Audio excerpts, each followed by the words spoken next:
Muito bom estar de volta.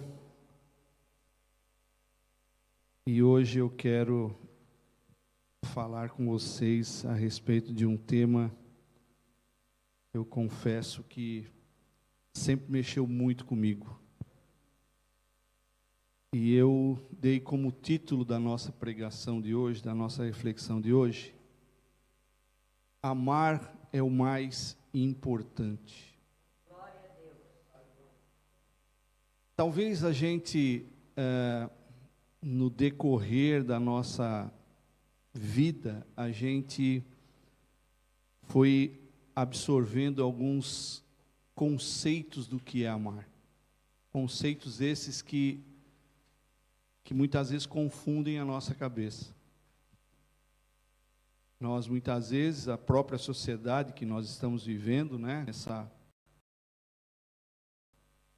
enxurrada de mudanças, a sociedade tem associado o amor a uma série de coisas, menos aquilo que a palavra de Deus diz que é amor. Nós separamos o culto de hoje, meus queridos, para falar a respeito da família e sobre a família. Lembrando que foi Deus quem a instituiu no Jardim do Éden. A palavra de Deus diz lá no livro de Gênesis que Deus, depois de ter criado todas as coisas, Ele cria o ser humano, Ele cria um homem chamado Adão, e Ele chega à conclusão de que não era bom que Adão estivesse sozinho. Mesmo Adão morando no paraíso, mesmo Adão tendo todas aquelas coisas maravilhosas que Deus havia caprichosamente criado, Deus chega à conclusão que não era bom que ele ficasse sozinho. E aí Deus providencia uma companheira. Por quê? Porque Deus sempre quis o melhor. Deus sempre quis que ele, Adão, se sentisse realizado, e por isso deu-lhe uma esposa e ordenou-lhes que formassem uma família gerando filhos. É assim que começa a história da família. Então, família não foi algo que foi criado pela inteligência humana. Família foi algo que foi criado pelo próprio Deus. Deus é quem instituiu a família. E, infelizmente, o que a gente está vendo hoje é o seguinte, é a sociedade trabalhando no sentido contrário, no sentido de desfazer as famílias. Poucos dias atrás eu li uma reportagem de um casamento que durou meia hora. Depois de meia hora, se divorciaram. Eu não sei como é que uma pessoa consegue isso. Mas consegue, não existe nada, né? No mundo que a gente está vivendo, não tem mais nada impossível. Junto com isso, junto com essa capacidade do homem se juntar à mulher e gerar filhos e constituir uma família, Deus deu a eles, homem e mulher, um principal elemento para que essa família desfrutasse do melhor em sua convivência. Deus sabia que não bastava apenas criar uma companheira para Adão. Deus sabia que não bastava apenas aquele homem e aquela mulher se unirem e gerarem filhos. Precisava de algo mais. E esse algo mais que Deus deu foi o amor. A capacidade de amarem-se entre si. Meu querido, deixa eu falar uma coisa para você que está aqui presente, para você que está nos acompanhando pela internet. Sem amor, você não consegue absolutamente nada. Sem amor, você não mantém uma família. Essa semana eu e a Lúcia completamos 43 anos de casados. E alguém colocou lá no Facebook, cara, não é fácil, hein? 43 anos juntos. Casamos de novo aqui em Portugal, e nós chegamos lá para assinar a papelada do casamento, um absurdo, eu já estava casado há 41 anos com ela e me fizeram casar de novo. E ainda eu perguntei para ela, você tem certeza que você quer casar de novo mesmo? Passei no teste dos 41, e eu me lembro que a pessoa que nos atendeu disse assim, opa, como é que tu conseguiste? Eu falei, amor, meu querido. E essa semana nós assistindo uma pregação, foi fantástico. Sabe o que acontece? Sabe o que é amor? São duas pessoas diferentes, com gostos diferentes, com sonhos diferentes, conseguirem conviver junto, partilhar. Mas o que acontece? Aquela perfeição que Deus tinha criado, ela sofre um baque. O pecado entra no mundo. E quando o pecado entra no mundo, essa capacidade de amar, ela é abalada. Pois o ser humano começa a ser egoísta. Ele começa a pensar em si mesmo, ele começa a olhar somente para ele, ele começa a entender que quem tem que ser feliz é ele, não o outro.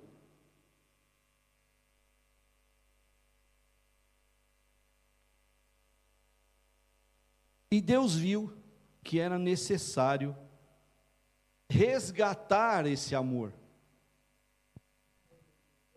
E a maneira como Deus faz é maravilhosa, gente. Como é que o Criador ia fazer com que o ser humano que ele havia criado, e que havia perdido essa capacidade por causa do pecado, como é que ele faria para esse ser humano voltar a entender o que é amor? E aí, sabe o que acontece? Ele vai fazer isso através de um exemplo. Se eu disser aqui, a maioria daqueles que estão aqui já leem Bíblia há muitos anos, sabe o que está escrito em João 3,16, não sabe? Olha lá. Porque Deus amou o mundo de tal maneira que deu o seu Filho unigênito para que todo aquele que nele crê não pereça, mas tenha a vida eterna. Olha o exemplo aí. Que exemplo Deus podia utilizar para mudar um coração endurecido? Que exemplo que Deus podia utilizar para mudar o coração de alguém que estava se negando a amar? Ele usa o seu próprio filho. Ele se faz carne na pessoa de Jesus e demonstra o seu amor dando Jesus o maior exemplo de amor que já existiu para ensinar o que é amar, como Ele quer que nos amemos. Maridos amando as esposas, esposas amando os maridos, os pais amando os filhos amando os pais, e consequentemente, uns amando os outros. Foi assim, e tem sido assim. Mas quando eu fui orar a respeito disso,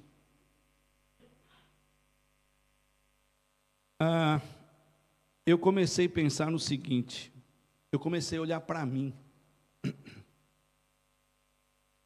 e entendi pelo texto que eu tomei como base, que todos nós estamos num processo de aprendizagem, todos nós. Não se assuste com o que eu vou dizer agora. Você e eu não sabemos amar na sua plenitude. Vou repetir. Eu e você não sabemos amar na plenitude que Deus quer que nós nos amemos. Agora, eu preciso aprender, não é? Nós precisamos aprender. Deus sabia que o pecado havia feito um estrago muito grande no ser humano e que naturalmente, nós seres humanos não seríamos capazes de amar como Jesus amou. Por isso, Deus faz um outro milagre e manda o seu Espírito Santo. E há poucos dias foi pregado nesse púlpito aqui a respeito do novo nascimento. E eu vou te dizer uma coisa, meu querido, não assuste de novo, porque eu me assustei, a cada conclusão que eu chegava, eu me assustava. Se você e eu não nascemos de novo, a gente não vai conseguir amar nunca. Se eu e você não nascermos de novo, como a palavra de Deus diz, nós não aprenderemos a amar nunca. Só nascendo do Espírito Santo é que nos tornamos capazes de amar como Deus ama, como Deus quer que nós nos amemos. Só esse novo nascimento nos permite, meus queridos. Sem o novo nascimento, você não ama. Eu não amo. Mas o que é amar? Quais são as marcas do amor que Jesus ensinou? Tem que ter marcas. Eu tenho que ter referência. Eu tenho que saber, será que eu estou amando mesmo?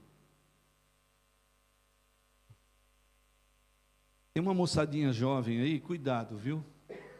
Cuidado para não confundir amor com gostar e com se apaixonar. É uma diferença brutal entre amar, gostar e se apaixonar. Paixão é fogo. Dá aquelas, acende e já apaga. Gostar. Gostar, a gente gosta de um monte de coisa. E quando a gente deixa de gostar, eu me separei porque eu não gosto mais dele. Então você não amava, você gostava. Eu me separei porque os nossos gostos são diferentes. Gente, me permitam um testemunho aqui. Se eu e a Lúcia fôssemos manter os nossos 43 anos de casado, mais 5 de namoro, são 48, nós já vamos fazer boda de ouro. Meu Deus do céu, estou ficando velho. Pelos gostos, você quer ver que interessante? Se você sentar com a Lúcia e falar assim, vamos para a praia ou vamos para o mato? Ela fala, eu mato. Não é que eu mato, eu vou para o mato. Não é que eu mato ela. Se você falar para a Lúcia, hoje vamos ficar em casa ou vamos sair? Eu adoro ficar em casa, mano. Eu sou apaixonado por ficar em casa. A Lúcia fala, vamos sair. Aí eu falo assim, Lúcia, tem um livro 10, cara. Ela fala, mas tem um filme 20.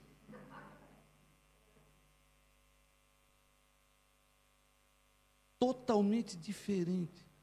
Música. Cara, eu adoro plim, plim, plim. Sabe aquelas músicas que ficam plim, plim, plim, plim, plim, plim, plim. A Lúcia gosta do punch, punch, punch, punch, punch. Cara, esse casamento não ia dar certo nunca.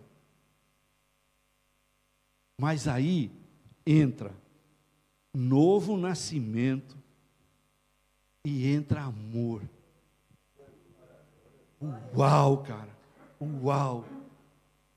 O amor, sabe o que é que faz? Faz você ficar plantado na frente da televisão odiando. Mas você está lá porque ela está aqui, ó.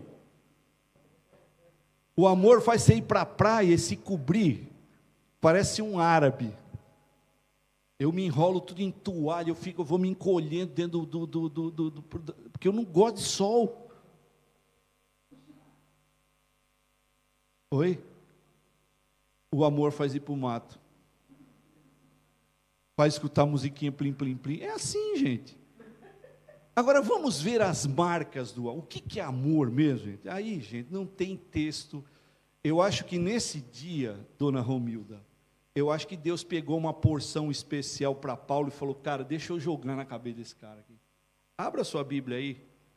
1 Coríntios, capítulo 13, dos versos de 1 a 8. Aqui está a descrição mais detalhada do que é amar. Vamos lá. Paulo começa dizendo assim, e daqui a pouco nós vamos ler primeiro, para depois eu te dar uma perspectiva do que estava em volta. Paulo diz assim, ainda que eu falasse a língua dos homens e dos anjos e não tivesse amor, seria como metal que soa ou como um sino que tine. Ainda que tivesse o dom de profecia e conhecesse todos os mistérios e toda a ciência, e ainda que eu tivesse toda a fé de maneira tal que transportasse os montes e não tivesse amor, nada seria. E ainda que distribuísse toda a minha fortuna para o sustento dos pobres, e ainda que entregasse o meu corpo para ser queimado e não tivesse amor, nada disso aproveitaria. E vai mais para frente, o amor, olha, aí começa. Tem menino aqui que não vai querer casar mais. Olha lá, o amor é sofredor, é benigno, o amor não é invejoso, o amor não trata com leviandade, não se ensoberbece, não se porta com indecência, não busca os seus interesses, não se irrita, não suspeita mal, não folga com a injustiça, mas folga com a verdade, tudo sofre, tudo crê, tudo espera, tudo suporta. O amor nunca falha, mas havendo profecias, serão aniquiladas. Havendo línguas, cessarão. Havendo ciência, desaparecerá. Só até aqui.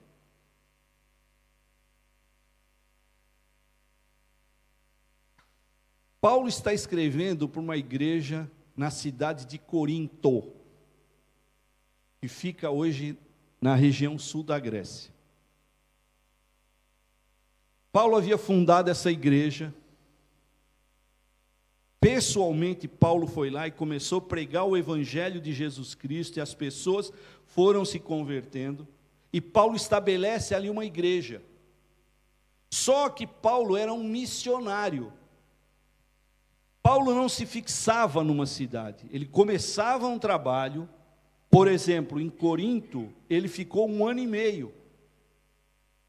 E nesse 1 ano e meio, o que ele fez nesse 1 ano e meio? As pessoas que iam aceitando Jesus como Senhor e Salvador, ele explicava o Evangelho, ele pregava o Evangelho de Jesus. Só que chega um momento em que a igreja cresceu e Paulo está dizendo, eu vou deixar pessoas aqui cuidando da igreja e vou abrir outras igrejas. E Paulo foi fazer viagens missionárias e foi abrindo outras igrejas. Em determinado momento, Paulo recebe uma carta. E nessa carta, alguém da igreja manda notícias do que está acontecendo na igreja. Perceba, uma igreja fundada por um apóstolo genuíno de Jesus, não esses que está por aí que se auto-intitulam apóstolos, mas um apóstolo genuíno, uma igreja fundamentada no Evangelho de Jesus Cristo, uma igreja que começou sendo ensinada do verdadeiro amor de Jesus Cristo. O que é que aconteceu?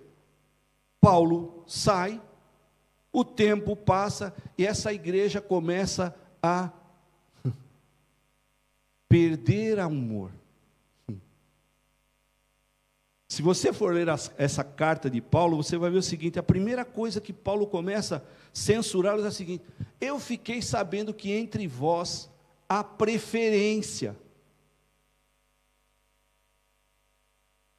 Eu fiquei sabendo que entre vocês aí da igreja, tem uns que gostam mais desse do que daquele. Tem uns que gostam mais de Paulo, que foi quem fundou a igreja. Tem outros que gostam de Apolo, que era quem estava cuidando da igreja. Tem outros que gostam de Pedro, porque Pedro era o Pedro. Mas esse gostar estava dividindo a igreja, estava dividindo o corpo de Cristo. E sabe o que é que Paulo tem que fazer? Paulo tem que escrever uma carta para ensiná-los, para relembrá-los de novo o que era amor. E Paulo vai escrever a carta. E aí ele entra nesse capítulo 13. No capítulo 12 é fantástico. O capítulo 12 é fantástico. Sabe por quê? Paulo usa uma figura de linguagem, ele usa a figura de um corpo humano para explicar para a igreja, para os crentes daquela igreja, o que é interdependência. Paulo pega o corpo humano e fala assim: eu vou explicar para vocês o que é viver igreja, o que é se relacionar como corpo, porque vocês são o corpo, vocês são o corpo de Cristo. E Paulo vai ensinar: olha, o nariz, porque ele está na frente da cara, ele não é mais importante que o dedinho do pé. Aliás, mulher adora cuidar do dedinho do pé. Você já percebeu gente que não tem nem unha no dedinho do pé, mas pinta? Você sabe o que é perder um dedo? O cunhado da Lúcia, ele teve trombose e teve que cortar o dedão de um pé. Nunca mais ele andou direito. Um dedão que ninguém dá bola. Está fazendo o que aqui isso aqui? Perde ele que você vai ver. E Paulo está dizendo assim, ó, no corpo de Cristo não tem mais importante. A orelha não pode dizer que ela é mais importante que o nariz, nem o nariz dizer que é mais importante que o pé. E Paulo no capítulo 12 ele está mostrando isso, a interdependência. Se vocês, crentes de Corinto, não aprender a andar, a conviver juntos, vocês não estão fazendo certo. Vocês não estão vivendo certo o evangelho que Jesus mandou vocês viverem. E aí Paulo entra no capítulo 13. E a palavra que Paulo usa nesse texto é a palavra grega ágape. Porque, já disse isso, vou repetir aqui mais uma vez, existem pelo menos, eu achei uma quarta. Essa semana estudando eu achei uma quarta. Mas eu vou citar só 3 palavras que são usadas no original, que é o que a gente tem da Septuaginta, que são a tradução para o grego, não é? Ágape, filéu e eros. Aparecem essas 3 palavras na Bíblia, se referindo ao amor. O eros é a raiz do erótico, é a atração física. Erotismo. Vem de um amor que é atraído pelo físico, pelo olhar, pelo toque. Tem o amor filéu, qual que é? De onde vem a raiz de filantropia, que é aquele amor de você se condoer pela necessidade de outra pessoa e ajudá-la, isso é filantropia. E tem o amor ágape, que é o amor sem reservas. Esse amor que Paulo está dizendo aqui, que ele quer que a igreja de Corinto tenha, e que nós tenhamos uns pelos outros, é o amor sem reserva. Amar sem reserva é amar mesmo aqueles que são indignos e não fazem por merecer do nosso amor. Vou repetir. Torceu o nariz. Yes, cara, já vi um... Olha lá, eu estou falando. Eu estou dizendo, cara. Não é não, meu. Por isso que eu disse, se não for nascido do Espírito, não consegue. Se você não for nascido do Espírito, você não consegue amar o indigno, o que não faz por merecer. Pastor, mas que negócio terrível. Vá ler lá Mateus capítulo 5. O que é que Jesus disse? Se o teu inimigo tiver fome, inimigo. Ele não está dizendo assim, se o teu irmão tiver fome, vai lá e dá de comer para ele. Ele está dizendo inimigo. Se o teu inimigo tiver fome, vai lá e dá de comer para ele. Se ele tiver sede, vai lá e dá água para ele. Para o inimigo, cara. E aí? É difícil, não é não? Tem que nascer de novo. Se não nascer, você não faz. Paulo, nesse texto, vai detalhando cada característica desse amor ágape para revelar o quanto ele é profundo e totalmente. Guarde, se você não guardar nada do que eu falar, guarde o seguinte: esse amor ágape é totalmente gerado pelo Espírito Santo habitando em você. Se você não tiver o Espírito Santo habitando em você, você não ama nesses termos. Não ama não. Você finge. Você tolera. Mas deixa eu te contar uma coisa. Esse amor fingido e tolerado é que nem mentira. Tem perna curta. Ó, Rui, não sei se tu sabes o que é esse ditado lá no Brasil, perna curta é quando dura bem um bocadinho. Esse amor fingido, esse amor fabricado, ele tem perna curta. Vai chegar uma hora que você não vai aguentar mais, cara. E aí você vai se revelar o que você sentia de verdade. Mas vamos lá. Paulo começa dizendo o seguinte, verso 1 do capítulo 3.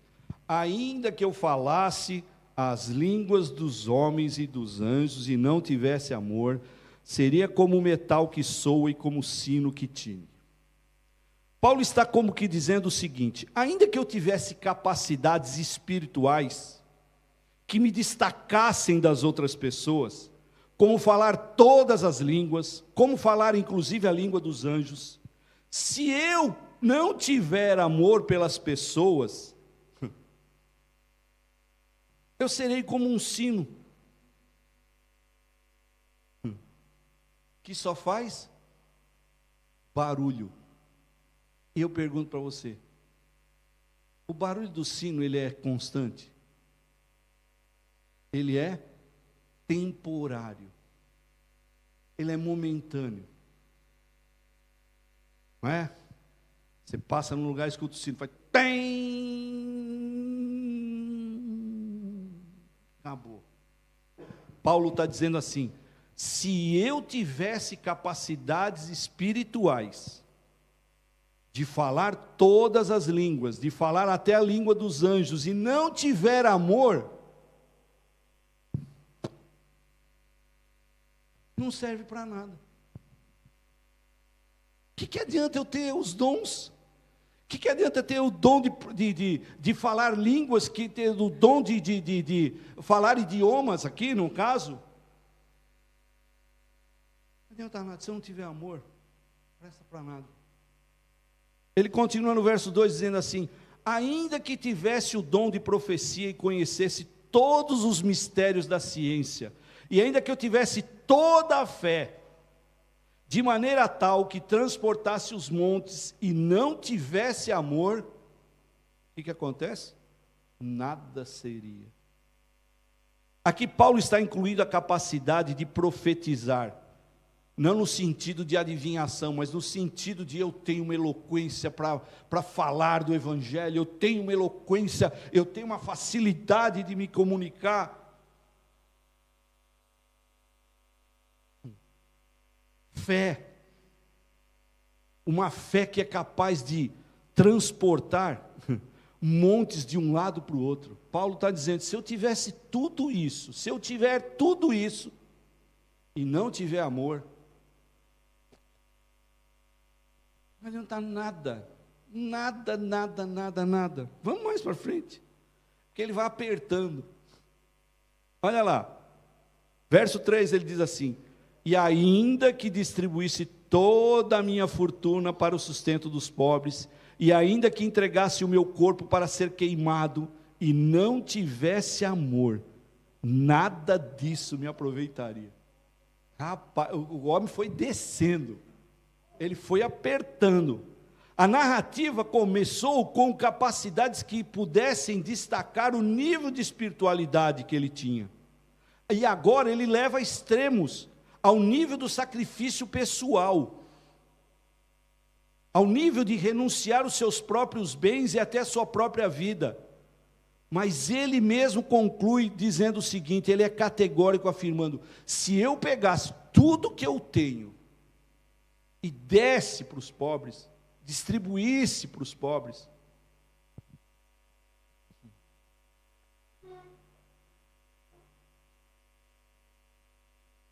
e ainda que eu pegasse a minha própria vida e entregasse, se eu não tivesse amor, tudo perdido, tudo perdido.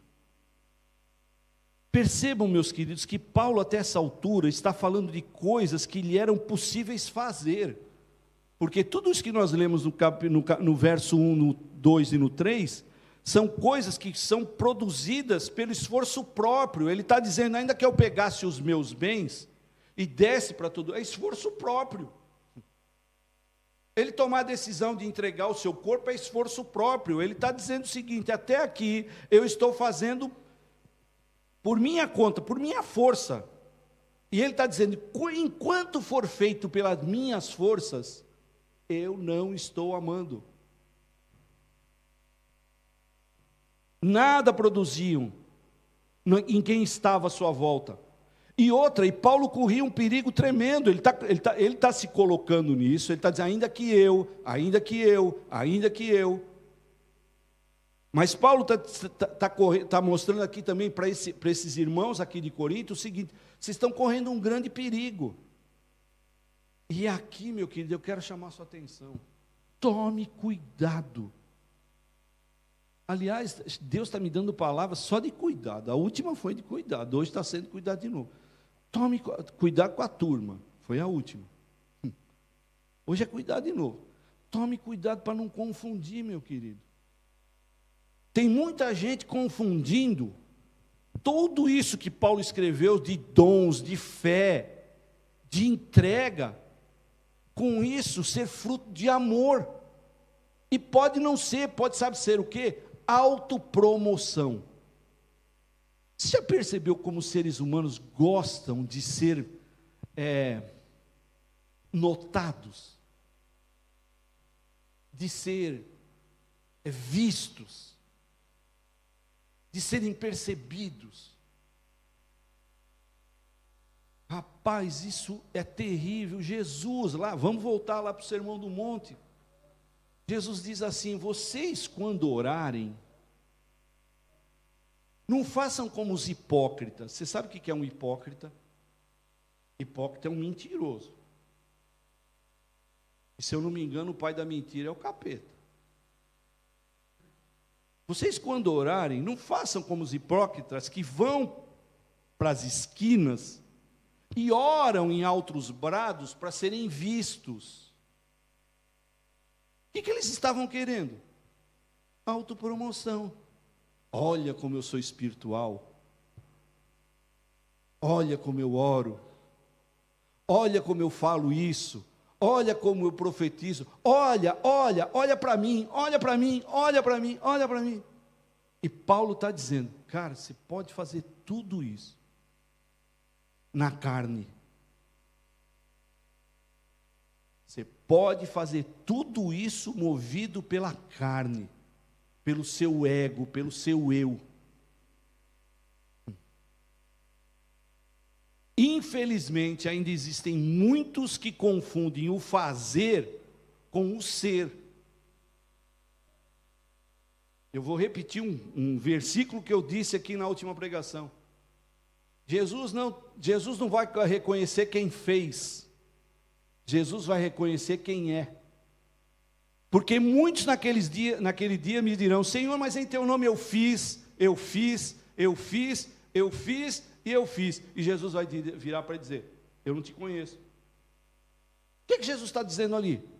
Jesus está dizendo o seguinte, olha, eu quero do meu lado, eu vou reconhecer quem é, não quem faz. A seguir, e aqui, gente, me permitam, me dava até frio na barriga, quanto mais eu ia lendo, mais Deus ia falando para mim escrever, eu falei, Senhor, tem misericórdia de mim. Paulo começa a descrever detalhadamente agora as características do amor, que é fruto do nascer de novo, que é produzido pelo Espírito Santo. Olha o que ele diz assim, olha, nos versos 13, de 4 a 10.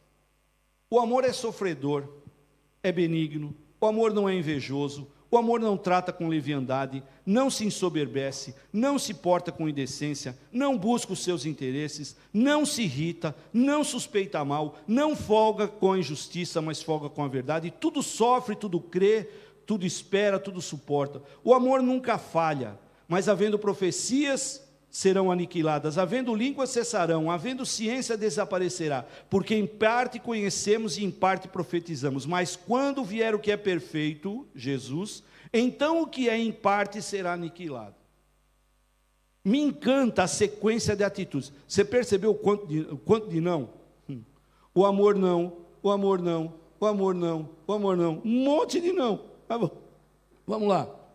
Me encanta a sequência de atitudes que são marcas na vida de quem ama como Jesus ensinou a amar. Primeiro, quem ama, sofre. Já vai sair metade da igreja. Já vai desligar metade das internet aí. Quer amar, queridão? Quer amar como Jesus amou? Vai sofrer. Tá pega. Vai sofrer, cara. Porque não é fácil. Sofre pelo outro.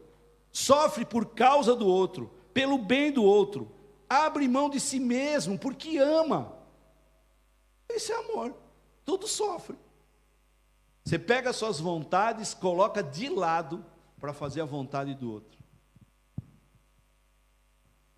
Isso é amar. Você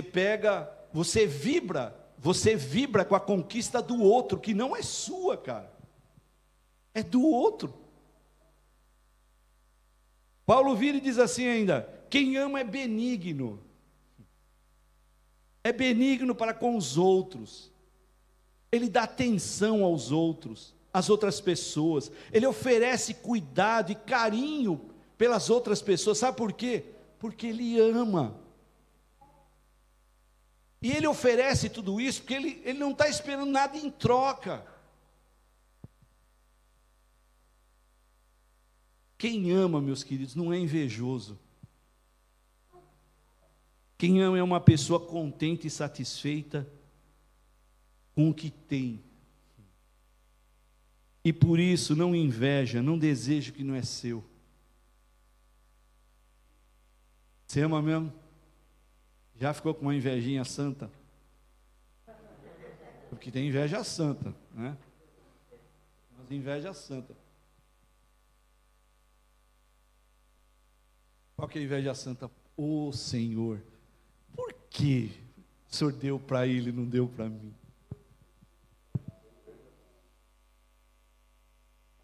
Querido. Amar é fácil? Na carne?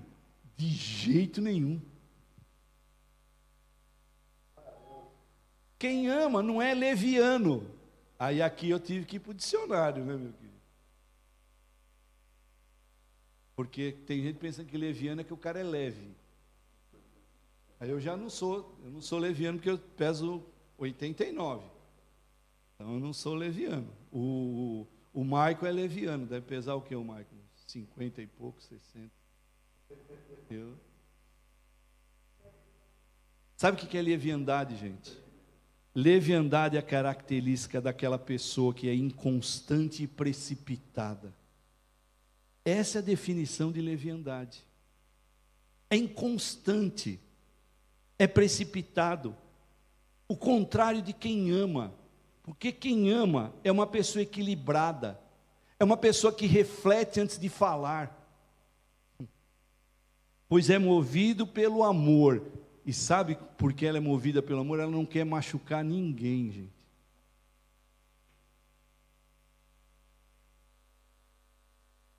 Eu, graças a Deus, parece, não sei, minha mulher vai confirmar agora ou não, parece que eu estou melhorando. Porque eu dava uns coice evangélicos, rapaz. Porque tem uns. Eu sou evangélico, dou coice evangélico. O que é um coice evangélico? É aquelas respostas ásperas, ácida. Aquela que você não pensa, que sai, pá! Isso é uma bênção no casamento. Faz um bem, gente. Você que é homem vai dormir virado para a parede um bom tempo.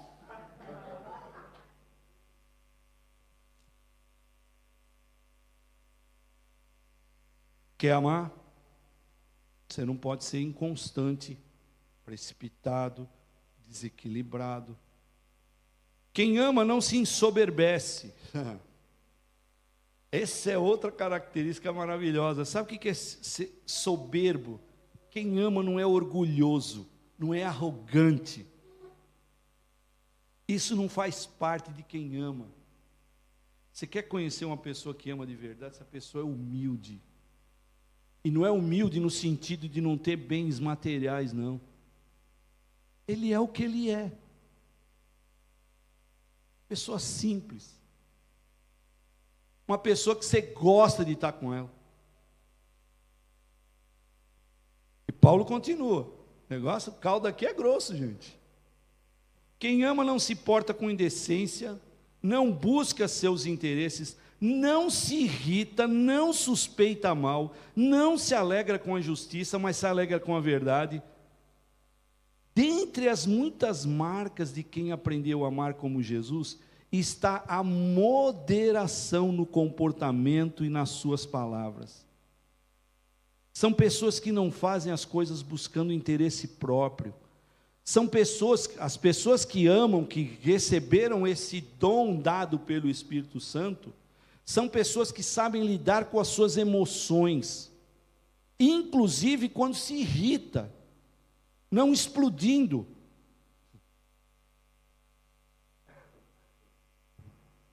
Gente, o que eu conheço de crente bombinha? Sabe crente bombinha? Vocês são da época, quem é que é bom? Lá, Chicarini já levantou a mão. Será da época da bombinha, pastor? Que a gente riscava no fósforo assim, jogava, pá, estourava longe? Eu sou da época da bombinha. Sabe o segredo da bombinha? Que ela tinha um paviozinho curto, cara. Você riscava aquele negócio, já tinha que jogar longe. Se você segurasse na mão, você estourava o dedo. O que tem de crente bombinha é impressionante, cara. Qualquer coisinha já está explodindo. Não é? Ainda está vivendo na síndrome de Gabriela. Eu nasci assim, eu cresci assim, eu vou ser sempre assim. Se você nasceu assim, se você nasceu assim, bombinha, e está dizendo, eu sou sempre assim, ei filho, você não nasceu de novo não. Vê direito, tem alguma coisa errada em você. Gente, quando Jesus entrou na minha vida, eu era um poço de palavrão. De cada 10 palavras que eu falava, 12 era palavrão.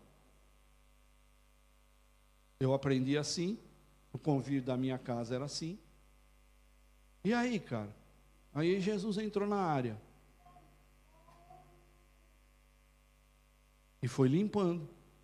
Foi perdendo, perdeu. Ah, pastor, o senhor não xinga? Xingo. Aqui, ó. Aí quando eu xingo aqui, eu falo, o velho homem está aqui dentro ainda. Entra para dentro, para a casinha.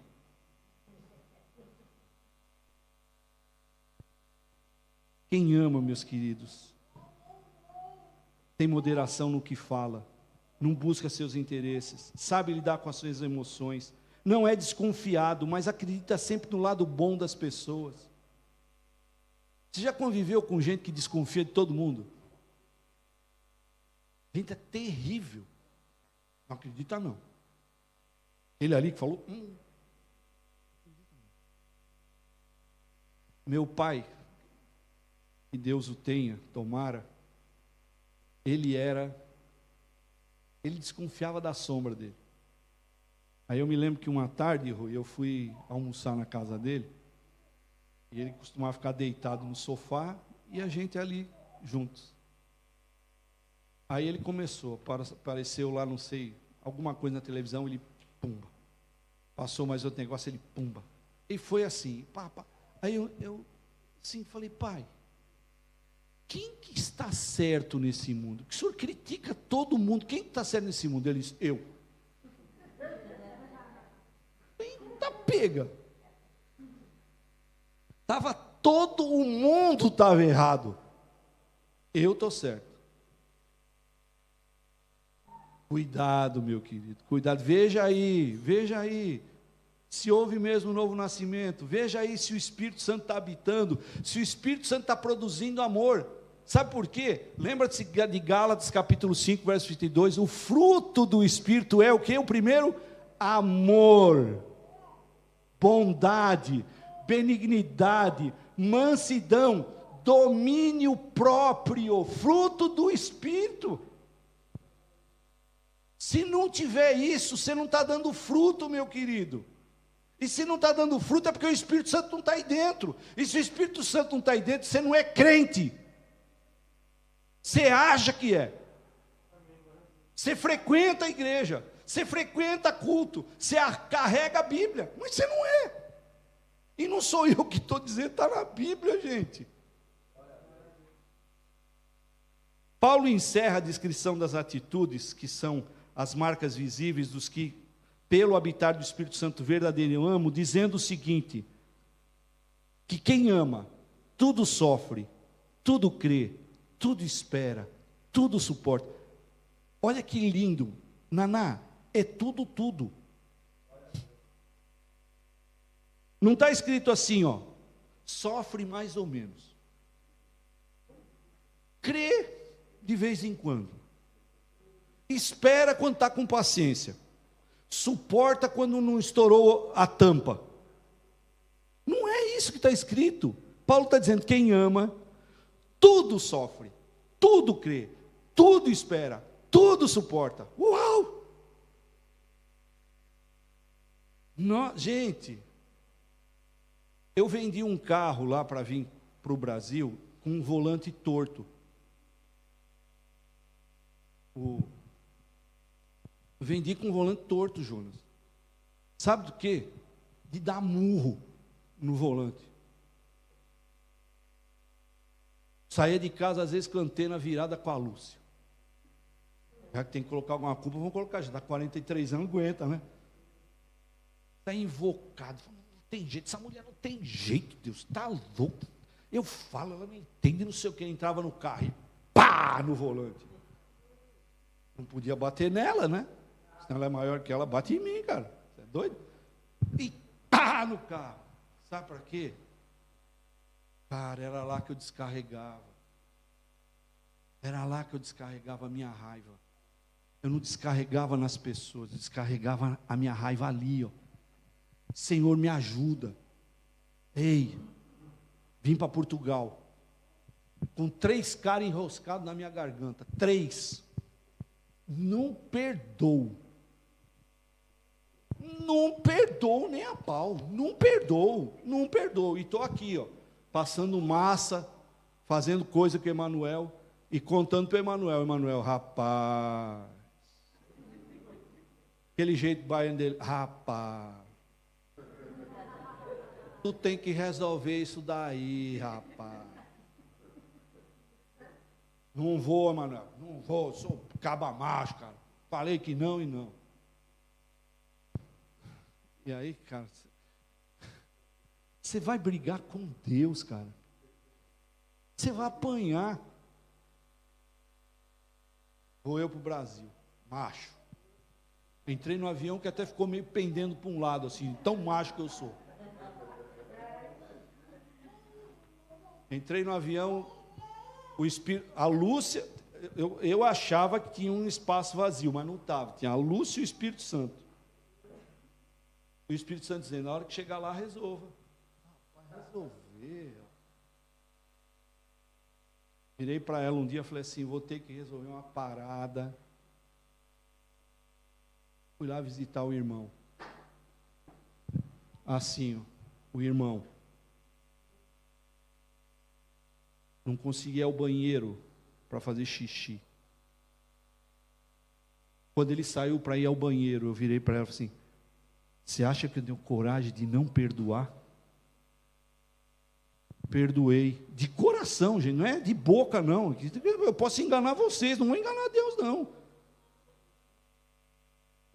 Perdoei o rapaz, sabe o que aconteceu com o rapaz? Está na eternidade já.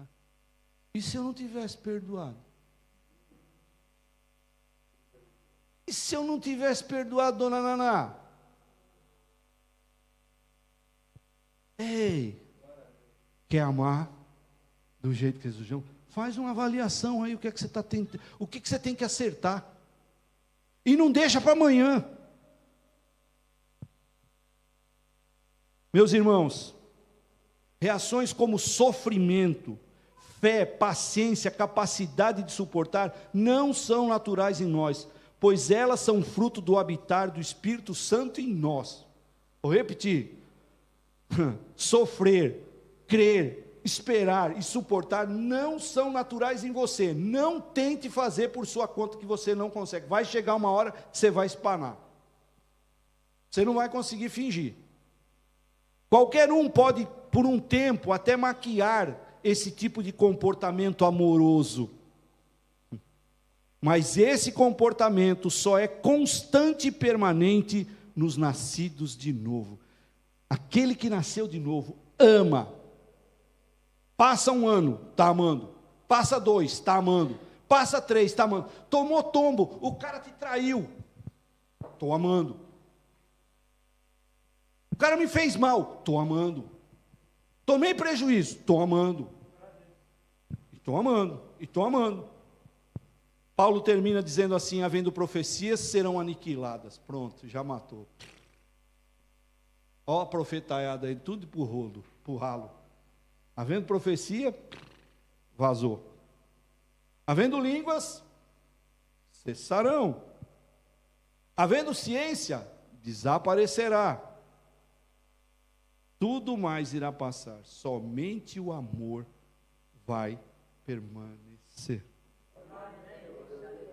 E nessa manhã, meus queridos, eu e você possamos rogar a Deus para que Ele, através do seu Espírito Santo, nos dê capacidade de amar com esse amor ágape. Ó, e você só vai sair ganhando. Eu só vou sair ganhando. Sabe por quê?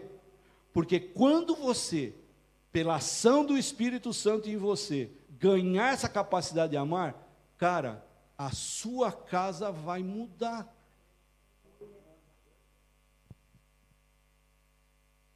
Eu sei que o tempo está meio adiantado, mas não tem problema não. Alguém deixou o fogão ligado? Não, com comida? Não, né? Então tá bem. Você sabia que eu fiz hora extra na minha vida, horas extras do trabalho, porque eu não queria ir para casa? Eu não tinha prazer de ir para casa, minha irmã. O chefe passava falando assim, quem quer fazer hora extra? Eu falei, eu. Ele nem pedia, eu já levantava a mão, eu. Sabe por quê? Porque eu não tinha prazer de voltar para casa. Você está nessa situação?